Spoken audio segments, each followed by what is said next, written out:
porte était ouverte, il pouvait rentrer s'il voulait. Mais la lettre, je sais pas si elle lui a été remise ou pas, mais en tout cas, je pense que non, on a tous vécu ce moment ensemble pour l'accompagner, D'abord, Johnny on ne savait pas qu'il allait partir. On n'a jamais vécu les dernières heures comme si ça allait être les dernières. Johnny, lui, il pensait qu'il allait vivre. Donc, moi, je pensais qu'on allait passer Noël, on allait passer Nouvel An, parce qu'à chaque fois, ils s'en sortaient. Je savais qu'on n'allait pas gagner cette guerre, mais je pensais qu'on pouvait prolonger sa vie. Encore quelques années, quelques mois de plus, quelques semaines de plus. Jamais j'aurais cru qu'il partirait le 5 décembre. Jamais. Mais je comprends ce que dit David sur chacun vit son deuil à sa manière. Et c'est la force de l'amour aussi qui nous sauve.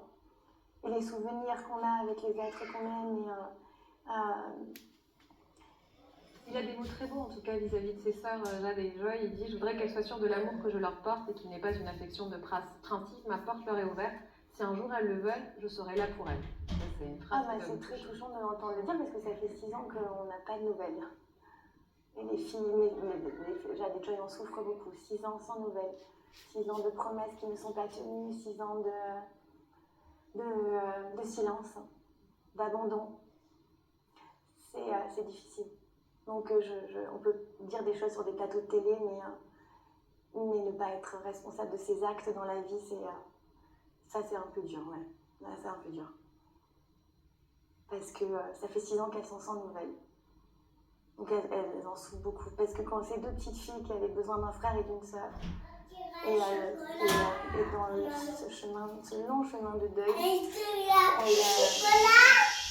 se sont senties seules de ne pas être accompagnées par un frère et une sœur, un grand frère et une grande sœur. Il y a 6 ans, il n'y avait pas une personne, vous disiez, pour accompagner Johnny au moment des obsèques. Je pense qu'on se souvient tous du froid qu'il faisait et en même temps du ciel bleu qu'il y avait, parce qu'on y était sur Paris, parce qu'on y était. Ouais. Nous, on travaillait, mais je me souviens très bien de cette journée si particulière. On voulait revenir sur Johnny et les fans parce que c'est quand même une grande histoire. Des fans qui étaient vraiment très désespérés ce jour-là. C'était magnifique. C'était que Johnny. Voilà. On l'a accompagné toute notre vie, on l'accompagne maintenant pour son dernier concert. On est très émus. Ça fait mal. Pas mal. On l'aimait beaucoup. La jeunesse, des souvenirs, des passages de ma vie compliqués. Super, c'est Johnny Hallyday, c'était comme mon père, on va dire. Hein. C'était quelqu'un d'un. Enfin, 20 ans, hein, j'en ai 33 aujourd'hui, donc j'ai grandi avec lui, avec ses chansons, avec ses histoires de cœur, ses histoires de santé. Alors ce dernier fan qu'on vient de voir, il s'appelle Grégory, il était devant l'autre maison de Marne-la-Coquette quand il a été interviewé, et nos journalistes Claire Bellassène et Cécile Corinec l'ont retrouvé et il a un message. C'est vrai que je suis devenu fan de l'homme, mais autant que la musique, presque voire plus. C'est-à-dire que c'est quelqu'un qui m'a fait rêver, quelqu'un qui a été là un peu comme un mentor, qui a été vraiment quelqu'un d'important pour moi dans ma vie, à tel point que moi je le considère comme quelqu'un de ma famille. Il savait d'où il venait, il savait qu'il avait aussi une chance, il l'a dit, hein, j'ai une bonne étoile au-dessus de ma tête, et c'est le public aussi qui l'a soutenu durant toutes ces années, mais parce qu'il nous le rendait au centuple. Un concert de Johnny, c'était un rendez-vous. C'était un moment, c'est comme voir un ami qu'on n'a pas vu depuis longtemps, ou voir même ses proches, ses parents, c'est une histoire d'amour. C'est vraiment, comme il le dit, hein, entre vous et moi, c'est une longue histoire d'amour. C'est vraiment ça. Il est assez formidable dans ses mots, hein. Il parle de mentor, il parle d'une histoire d'amour, d'une histoire de famille. C'est beau parce qu'il fait partie de la vie de tellement de Français. Mais il reste il y a beaucoup de photos de mon mari sur les cheminées des familles françaises. Il reste cette question, c'est comment ce qu'il dit. Ouais, mais comment faire perdurer la mémoire de Johnny 6 ans après? Je prends l'exemple de la Madeleine, par exemple, où il y avait une messe mensuelle qui était organisée. Le nouveau curé n'a plus souhaité faire à ce rendez-vous. Est-ce que vous le regrettez? Parce que, au fond, est-ce que vous craignez le moins dommage? On essaye de bouleverser cette décision avec Daniel Rondeau.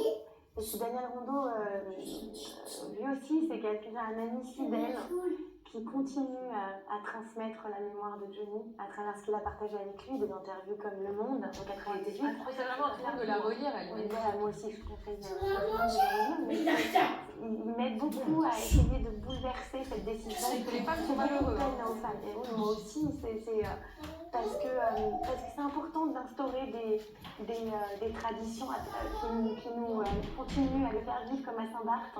On a instauré une jolie cérémonie chaque année à Saint-Barth le 5 décembre. C'est le jour de son départ et on célèbre sa vie à travers son départ. Les femmes viennent mettre des fois de l'argent de côté toute l'année pour pouvoir se payer ce voyage comme un pèlerinage. Et après, je les reçois à la maison tous. Et on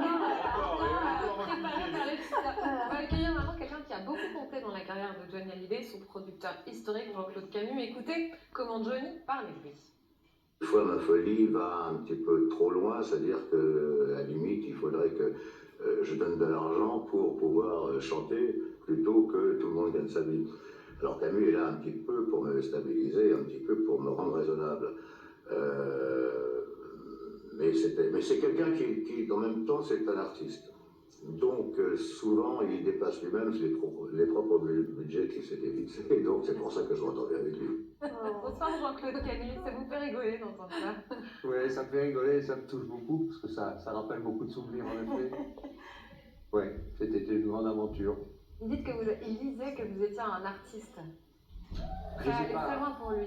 Je ne sais pas si je suis un artiste, je ne crois pas, mais vous savez, moi j'ai toujours quand on me disait ah là, vous êtes comment dire, vous connaissez, vous avez des choses, etc. et tout, j'ai dit mais non, je ne suis pas un artiste, je ne suis pas ça. Moi je suis le public. Et je crois que c'est ce qui m'a toujours guidé dans ma carrière et qui m'a guidé avec Johnny, c'est que je connaissais évidemment bien son public, je connaissais évidemment bien tout ce que pouvait amener Johnny, et c'est sans doute ce qui a permis qu'on aille une aussi longue route, 35 ans. C'est un beau voyage. Vous avez dit on s'est aimé très vite, après vous vous êtes brouillés, après vous êtes réconciliés. C'est marrant parce qu'à chaque fois qu'on lit les interviews et quand on vous écoute, on se dit mais c'est le vocabulaire d'une histoire d'amour.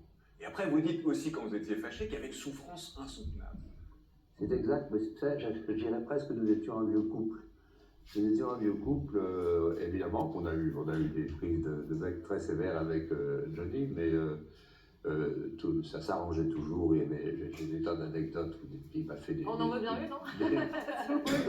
Des compendables, mais... C'était pas simple avec vous. Mais... Vous savez, pour s'occuper d'un artiste, je crois qu'il faut avoir beaucoup de psychologie. Je pourrais presque ouvrir un cabinet de... Mais c'est quoi un coupandable quand on s'occupe d'un artiste? Ça veut dire quoi? Johnny, c'est quand même quelqu'un de très cabossé. Et donc, il y a des moments où il était vraiment en bas moralement et tout. Donc, vous voulez pas y aller? Parfois, il vous a dit, je ne vais pas faire ce concert ou... Ah bah ça c'était parfois vrai et parfois faux, parce qu'il adorait me faire marcher. Combien de fois on tournait, il arrivait, il était dans sa loge, assis sur le canapé. Regarde, j'ai les mains qui tremblent, Je ne vais pas pouvoir chanter, quand je ne vais pas pouvoir chanter, appelle un médecin. Il attendait que j'appelle le médecin et quand je raccrochais, il éclatait de rire. Ça, c'était Johnny. Voilà. Ce qui est génial dans ce dossier, c'est qu'on parlait d'une histoire d'amour entre vous et Johnny, mais celle qui vous réconcilie, c'est l'épouse. C'est une sorte de ménage à trois. Ben, écoutez, oui, tellement de mauvaises choses ont été écrites, etc. et tout. Laetitia m'a toujours été fidèle. Toujours. Et je lui dois tellement, parce qu'évidemment, on a eu une séparation douloureuse, et qui n'a d'ailleurs pas duré longtemps, cette séparation. Grâce à Laetitia. Et grâce à Laetitia, c'est Laetitia à Bruxelles qui m'a appelé, qui m'a passé Johnny, parce que bon, Johnny était quand même très très fier, je ne pense pas qu'il aurait fait le premier plat. Mais quand on s'est retrouvés tous les deux seuls dans la loge, dans les bras l'un de l'autre, je suis tellement content. Là, il vous dit que vous lui avez manqué, ça vous surprend parce que normalement Johnny ne dit pas ce genre de choses. On a eu un moment de grâce ensemble qui a été formidable. Et après, on s'est plus quitté, on n'avait plus dans le commercial. Moi, j'étais évidemment retraité et j'étais j'étais avec lui, grâce à toi aussi encore, 2 jours avant qu'il s'en aille, j'étais avec lui, voilà. Des choses, Johnny, parce qu'en plus, le nom de Johnny, ça ouvrait des portes. Hein. On se souvient de Chirac, Sarkozy, Macron. Alors, il y a une anecdote, je crois, avec Jacques Chirac, qui se réveille en pleine nuit parce qu'il avait planté la Ferrari dans le mur du ministère de l'Intérieur. Oh, mais il en a fait, oui. Ça vous surprend même pas. Il y en a eu des tas comme ça. Il y a eu des tas comme ça, oui, absolument. Et sa grande spécialité, c'était de téléphoner à ces gens-là ou à d'autres connus à 3h, 4h du matin. Ça, il adorait ça. Michel Drucker en sait quelque chose quand il a voulu. La seule fois où j'ai dit non à Johnny pour un spectacle, c'était le coup de l'hélicoptère. Je dis, écoute, là, Johnny, je suis désolé, mais c'est interdit. C'est pas moi qui te dis non, c'est interdit. À partir de ce moment-là, il savait que Michel Drucker était pilote d'hélicoptère. Et il a commencé à réveiller Michel toutes les nuits. Il fait très attention à sa santé, à son sommeil. Mais il l'a fait Toutes les nuits. Et bien, il a eu raison, Michel a réussi à lui livrer l'histoire de l'hélicoptère. Il a fait rien. Il a fait rien. Voilà. Ouais. Quand il voulait quelque chose, il faisait tout pour l'obtenir. Ah ça, oui. Ça, oui. Il lâchait rien. Et votre plus beau souvenir avec lui, est-ce que vous en avez un? J'en ai tellement de beaux, le Stade de France, la première Tour Eiffel, etc. et tout. Mais c'est certainement triste ce que je vais vous dire, mais mon plus grand souvenir avec Johnny, qui, vous savez, n'avait pas l'habitude de se lever tôt, ou plutôt de se coucher tôt. Et quand j'ai perdu mon papa, on l'emmenait à 150 km de là, et puis je l'ai trouvé sur le parvis de l'église, Johnny qui était là. Sans vous prévenir avant. Non, sans me prévenir, voilà, ça c'était Johnny, mais on partageait tellement de choses, même dans la vie privée, dans l'intime. Même moi, si j'allais mal, apparemment, c'était un compagnon. Jean-Claude, Laetitia, vous restez avec nous. On est à 9 jours de Noël, oui, une passe maintenant à l'heure du temps de Victor Dequille.